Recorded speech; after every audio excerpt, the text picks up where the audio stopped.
Se, no caso de um homem que seguiu Deus por muitos anos e desfrutou da provisão de suas palavras por muitos anos, sua definição de Deus for, em sua essência, a mesma de alguém que se prostra em culto diante dos ídolos, então isso significaria que esse homem não alcançou a realidade das palavras de Deus. Isso é porque ele simplesmente não entrou na realidade das palavras de Deus, e por essa razão, a realidade, a verdade, as intenções e as exigências sobre a humanidade, todas as quais são inerentes às palavras de Deus, têm nada a ver com ele. Quer dizer, não importa quão arduamente um homem assim possa trabalhar no significado superficial das palavras de Deus, tudo é fútil, porque o que ele persegue são meras palavras, o que ele recebe também será necessariamente meras palavras. Quer as palavras proferidas por Deus sejam, na aparência exterior, claras ou abstrusas, são todas as verdades indispensáveis ao homem quando ele entra na vida. Elas são a fonte de águas vivas que lhe permite sobreviver em ambos espírito e carne.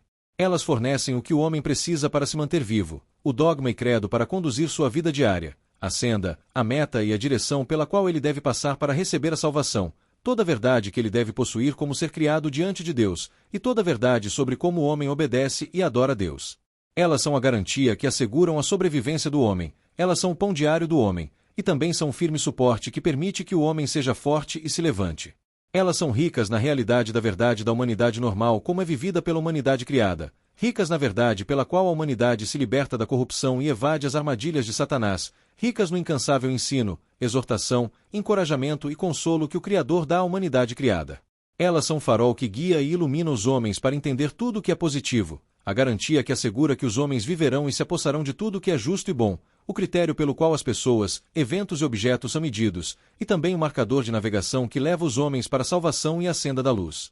Somente na experiência real das palavras de Deus o homem é suprido com a verdade e a vida. Somente aqui ele entende o que é a humanidade normal, o que é uma vida significativa, o que é um ser criado genuíno, o que é a verdadeira obediência a Deus. Somente aqui ele compreende como deveria se importar com Deus, como cumprir o dever de um ser criado e como possuir a semelhança de um homem real. Somente aqui ele compreende o que se entende por fé genuína e adoração genuína. Somente aqui ele entende quem é o governante dos céus e da terra e todas as coisas. Somente aqui ele entende os meios pelos quais aquele que é o mestre de toda a criação governa, conduz e provê para a criação. E somente aqui ele chega a entender e compreender os meios pelos quais aquele que é o mestre de toda a criação existe, se manifesta e opera. Separado da experiência real das palavras de Deus, o homem não tem conhecimento real nem percepção das palavras e da verdade de Deus. Tal homem é um evidente cadáver vivo, uma concha consumada, e todo conhecimento relativo ao Criador não tem nada a ver com ele. Aos olhos de Deus, tal homem nunca acreditou nele, nem nunca o seguiu, e assim Deus não o reconhece nem como aquele que crê nele nem como seu seguidor, menos ainda como um ser criado genuíno.